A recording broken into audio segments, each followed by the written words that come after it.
love, everybody. This is Curtis Blair here with Translation. I'm here with my co-host, Nick Beam. What is going on, big dog? How you feeling? I'm feeling great, man. I'm feeling excited about getting this venture off the ground, man. It's a long time coming. So, Definitely. Putting Translation Media together, it's overdue, man. It's definitely overdue. I've been on your head about a lot of things, man. We've been talking about this, and we finally come to fruition. I've been traveling a lot, moving around, doing a lot of business things, and you've been doing the things yourself, man. I'm local. I'm a local guy. So basically, from that standpoint, man, why are you here, man? Tell a little bit of people about Nick Beam, who you are, what you do. And I'm going to get back to telling about myself a little bit here as well, because they want to know about it. We got some fans out here. Great question, man. Great question. I mean, to put it in perspective, I like to akin myself to a Swiss Army knife. Mm-hmm. And, I've spoken to many different groups, educated different groups on just some of my experiences. And by the time I get done with that conversation, I'm like, oh, man, how do you fit all that into your life's experience? And I'm like, look, a lot of it was failing forward, but I worked in sports. I worked in fashion, entertainment. I got a corporate experiences ranging over 20 plus years between marketing, branding, sales, corporate training, customer service, hospitality. Also served the military, Air Force Reserve, so I'm a veteran. And yeah, man, like all of these different experiences shaped who I've become. Mm-hmm. And I've been able to pretty much utilize my services in everything that I do, literally everything that I do. So, in a nutshell, yeah, that's me. And as we progress through our show and different shows, you'll hear me talk about some of these experiences, but I save it for later. Okay. On to you, big fella. Okay, a little bit about this big dog over here, man. We Kurt is a interesting character, man. I am a serial entrepreneur. Some people say I do too much, but I say I'm not doing enough. Because I'm always trying to help people. In that capacity, I've become a big relationship guy. I am big on helping people. I'm big on educating myself, and also this, like you said, paying it forward to the people that's with the information and the knowledge that you've gained over your life. So, like you said, I failed forward as well in many capacities. I've been a multimillionaire a couple times over, and I've also lost it. So, but at the same time, if you don't get back up when you brush yourself off, I mean, you're really not an entrepreneur. That's right. I like to liken myself to be an entrepreneur. Done a few things. I was a college basketball player, played in Germany for about a year and a half. Bad back with the Larry Bird back, made me retire. I used to sit on the sideline with heat packs and ice packs on my back. And I mean, it was like, let me just tap out. And so at that point in time, I knew that was around the time when Jay-Z was making songs, Change Clothes, and, he was wearing button-ups and suits. So when I came back home, I was just like, I want to wear a suit. I want to be in a corporate boardroom. I want to be a part of all that. And I became an insurance agent, a financial advisor. So it was twofold. I got to wear the suits, but I got to learn a little bit what was behind the curtain when it came to the financial arena. And it's really eye-opening about how the financial arena impacts people and the lack of education that is given to our communities or, communities in general. There's so many different aspects of it, but at the same time, if you don't learn it, I mean, I guess most people say it as ignorance is bliss. So, but once you do pull back that curtain, good Lord, your eyes are open and you got to be on a mean streak about trying to get wealthy and wealth and accumulate as many assets as you can. So, I've was an athlete, so I kind of take a soft heart to athletes, and then also try to educate them in that capacity as well. So it's just a ongoing journey of trying to educate myself, but also paying it forward, giving it back, and taking people with me on that journey. That's right. So that's the reason why you and I connected about 8 years ago, 7, 8 years ago. 7, 8 years, yeah. I mean, I touched down here in Vegas, and man, we've had a close bond and relationship ever since. Lost touch for a hot second, but we back in the saddle, and the creative juices started flowing. Big dog, locked in for sure. I'm excited, man. We talked a lot about this. Mm-hmm. We were able to put this idea together, and our minds are so much alike. For sure.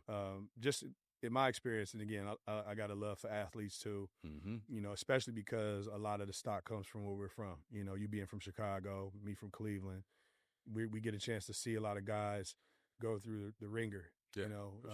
There's been plenty of stories about financial advisors taking advantage of athletes.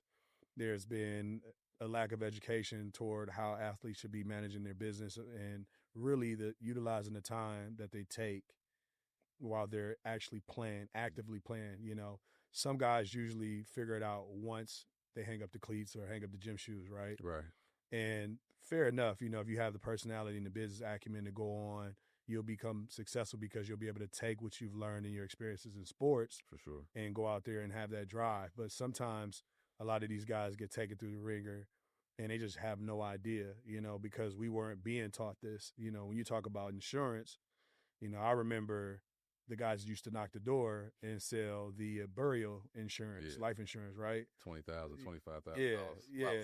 And that'll bury you, all right. Yeah, sure. It ain't leaving no legacy though. But as an 18-year-old, I'm go get my grandmother, and I'm like, I'm not thinking about this. Right. And I had a homie, actually really successful insurance agent, and we're his cousin is my homie. Mm-hmm. We were acquaintances. We actually played on a basketball team together, and I used to remember seeing him driving around. He used to have a real nice car back in high school. Mm-hmm. And for me, nice was a Honda Accord in Cleveland. Right. So you 16 with a Honda Accord, 17, you doing it. But he had like a caddy. Yeah. So I'm like, then he had furs and all kind of stuff. So that's, this all off insurance? That's extra. Yeah, I promise you. I promise you it is, because his father was an insurance agent. So I think it was more so his daddy's money. He the legacy. Daddy's money, yeah. Okay, got you. But me, I don't know. I'm naive to it, and I'm definitely not thinking about death, So for me, it's nothing that excites me. But had you told me that there was an insurance policy that guarantees cash value and all you had to do was lock in for 7 years, I'm like, sign me up. These type of things, these are the stories where, the Harbaugh brothers, one of them, took a new salary with a life insurance policy. Mm-hmm. Walt Disney funds Disney World with a life insurance policy. Yeah. This not the stuff that they teach us out back in the hood, man. Oh, man, no, definitely. It ain't taught, but also even still, sometimes I'm going to say this, when we're probably around the age that you were at, you would have fallen on deaf ears still if I would have told you that information. 1,000. Because I told so many of my peers, get this life insurance policy with me, get this life insurance policy. But at that point in time, between the ages of, when you're hopping out of college and getting a job and trying to figure yourself out where your next step is, the only thing people really interested in is their 401k and the life insurance policy and using that in investment form. Unless you're really savvy, you come from a really savvy background, that education, it takes so long for you to take hold because, you got to talk to people about, their cell phone bills or, their cable bills. And, then also it's the at that age, the young lifestyle that you're trying to live, trying to be outside. Everybody was outside. Absolutely. I was outside. So was I. So that, that transfers into, you spending your money on a regular basis. But the next thing you know, you see that $150 come out of your account. And you get amnesia 6 months later about where that $150 is going. Right. But then you try to reiterate what you're doing it for, and eventually they just cut that old check-o-matic off and it'd be right back to the the nitty-gritty. So I was just trying to keep people on for a year so I get my commissions and move on. That's real, yeah. What you do after that, let me get paid. Yeah, exactly. You let me get paid, man. Yeah. So, man, so what define what's your definition of translation? What are we talking about on this show, man? What are the people going to hear about? Well, I think translation is a combination of everything, right? Pop culture. Right. How we're able to translate to not only just our culture, but the culture around the world. Mm-hmm. So in order to do that, you have to translate. Exactly. And so when I think about translation media, I think we're more than experienced and seasoned enough that we're able to translate to the masses.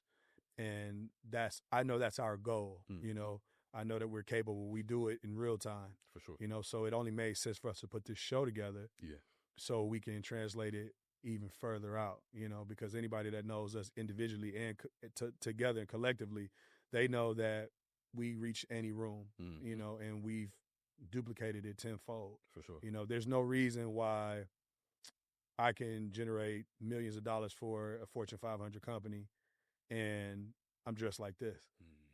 I've always, going back, I admired the Russell Simmons and, the guys like that where they could go in. He got his Argyle sweater with a Yankee fitted on, and he's the one leading the meeting, You look at today, Mark Zuckerberg, that I've never seen this dude in a suit.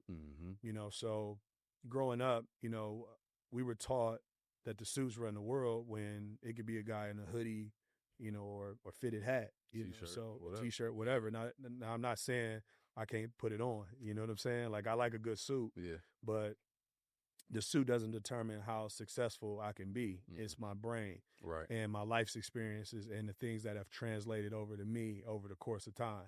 So, you talk about sports, there's business needed there. For sure. You talk about entertainment, there's business needed there. Fashion, anything, music, all of the things, there's some form of business because our world is based off of the economy. It's economic. Yeah. So these are all the things that drive our local and international economy. For sure. So these things translate. And I can play on the words all day, but that's what it means to me. What about you? Well, you know how it is, man. I brought this idea to you, man. It was just how you and I articulate so well to different genres of people, like you said, from the streets to the boardroom. And, and I got, like I said, one day I can be in a suit in a boardroom leading a meeting, but at the same time, a young boy saw that when we were at ComplexCon, man, I just saw you in a suit. I said, but I can be with 100 goons tomorrow. Right. You see what I'm saying? Right. So just never know. Yeah, you just never know. But at the same time, like that's the what I've become in my life and in my journey. It's really about, translating how I can help somebody or better help them to understand the education that I've gotten or the street smarts that I've been given or the knowledge that's been coming in different aspects of things that I've done. So like I said, I fell forward and I've learned some things and I bumped my head in different capacities. So it's about translating that to somebody else so they don't have to make those same mistakes. I love it. The OGs, did that for me a long time ago. There's a guy that was named as Michael O'Neal. He took me under his wing. He was a savvy guy, God rest his soul. My father was another one, and before he passed, he told me, Kurt, man, like, when I'm going to leave with you is relationships are the most key important things in life. That's the reason why I try to be a big relationship guy. And, I talk about that. I'm a big on collaboration. I'm big on helping people that can also bring back and find different talents that we can utilize in different capacities. Right. Because if somebody believed in me at one point in time, somebody took me under their wing. My uncle took me under their wing when my father passed. I had another gentleman named Kenny Davis. He took me under his wing when my father passed, and they kept. My mother made sure I kept those male figures around me to make sure that I didn't fall out by the way, so I'd become a sissy. And that or soft. I don't want to say sissy, but soft. Soft in that capacity. And I was raised by real strong men in my community. So that's me just doing the same thing and paying that forward and translating to the younger or individual, a man of my peer, or even older individual. Because right now, the thing about translating, like, I'm not a big social media guy. Right. But that has to change, but go ahead. It's changed now. It's changing, yeah. It's changing. You've seen me on my social media. Time. Like, my social media is on blow up right now because I'm learning from some young people that are translating for me. Facts. So they're translating in and I'm helping, and they're helping me learn the social media game in order to monetize that. Right. So that's where I'm at in that standpoint. So right now, so translating is ongoing for me. Right. And that's the reason why I live by it. And that collaboration and the translation and all that stuff is really just kept me motivated to be able to keep learning, but also keep trying to figure out a way to, empower our community. Absolutely. So, that's the dope thing about us, man. That's how we came together. You were doing some things, and I said, Nick, I want to do X, Y, and Z. And he was like, shoot, let's do it. Facts. But at the same time, I can't, not everybody can, have that foresight or that creativity that I saw in you. And I was like, man, I know Nick can do, we could take off with this.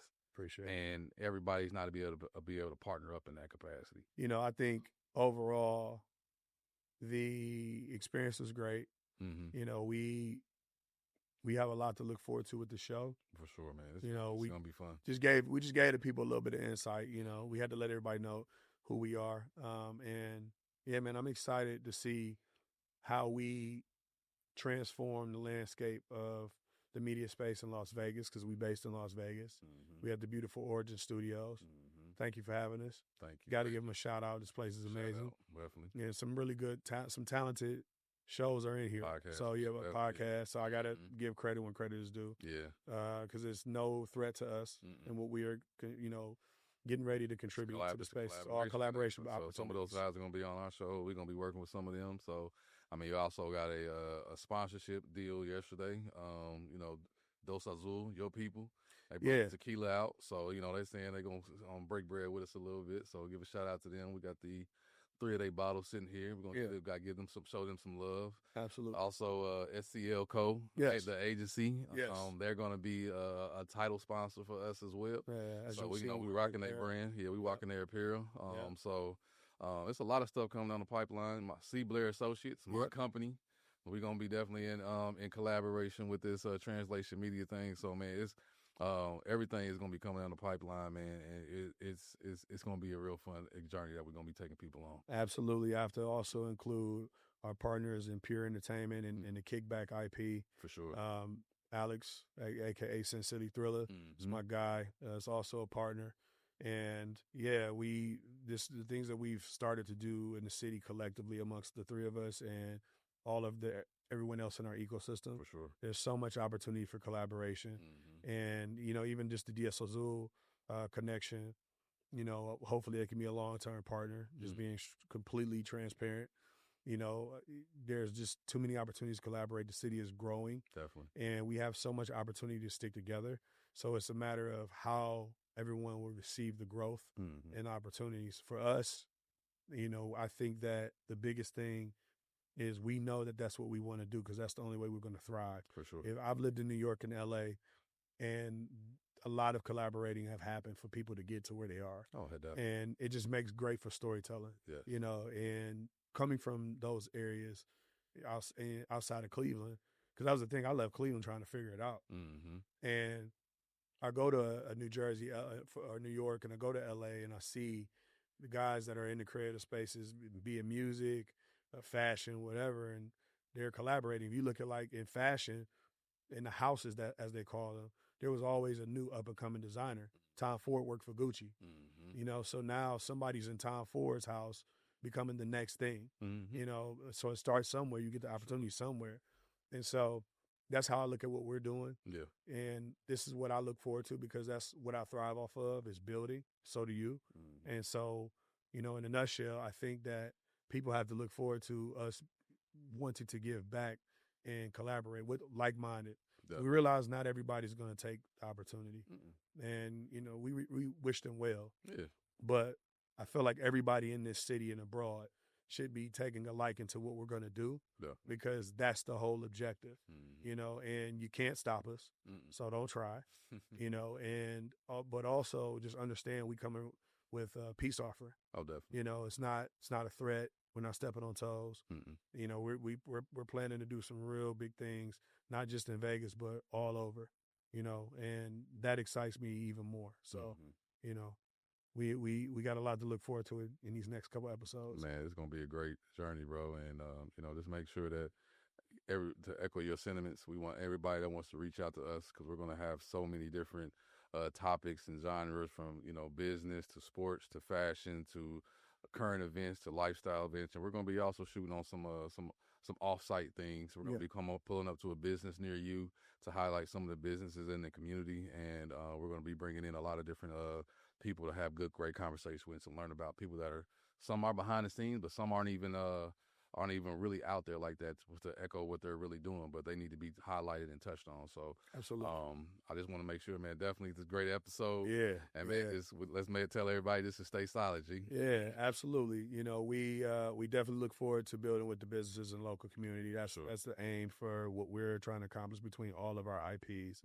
And, we welcome that opportunity, not just liquor partners, but banks, brands, clothing brands, whatever. We already got a couple sponsors, so we're looking to really connect the dots with all of our community here because we both have been here for, I've been here for 10 years and you've been here for about 7, 8. Giving out. So you've been, we've been doing just. I left for a couple of years. I left. But you. This is the longest I've ever stayed in another city. Oh yeah. And I've lived in a few different cities. So, even the lid I'm wearing right now is the gamblers, aviators. It's a great place to plant roots at, man. If you really know what your intentions are. Yeah, a lot of people don't have a lot of know. When they talk about moving here, living here, they're like, "Hey, man, I would be caught up." No, you wouldn't. What's your intentions? What's the same thing you do when you're at home? So But we coming. Right. And to be very clear about intentions on the city, there's two sides to this city. Mm-hmm. And I encourage anybody that knows us, that understands what we want to do in this city, to understand how important it is to uplift the local community. Definitely. You could come in here and you can get a bag on the strip. That's great. Is that going to be well received in the city? Not necessarily. Mm-hmm. And I'm going to be very vocal about that, because there are some really bright, intelligent, creative people in this community that I talk to on a regular basis. And I told them to their face, looked them dead in their eyes and said, any opportunity I get to amplify your voice, I will, because I understand what it feels like. There's only 3 million people in here and counting in this city. If you take the strip away, it's a small market. For sure. It immediately becomes a small market. Definitely. Coming from Cleveland, we before LeBron, really, and we got a lot of talented people. It's not just about LeBron, but LeBron's impact is a global impact. Yeah. It's one of the biggest impacts, not only just in sports, but what it was for Cleveland. Oh, yeah. And I'm not going to get into a long-winded story about him, but more so how it felt to have to get out and find other opportunities is the point I'm trying to drive home. No, I get it. So I understand, I identify with what's going on in Vegas. Mm-hmm. So I made it a mission to say, look, everything that I do, I'm going to find a way, directly, indirectly, to amplify the voice. So on our platform, I am very much championing that idea, that we need to start paying more attention to the talent that's in the city. Definitely. And as we go along, we're going to amplify that. So I'm excited again. I keep saying I'm excited. I'm extremely excited. As you should be, man. We go far. But we want to thank everybody for joining us on this inaugural podcast episode from Translation. This is my guy, Nick Beam. My guy, Kurt Blair. Man, for sure, y'all. Stay solid. Stay solid.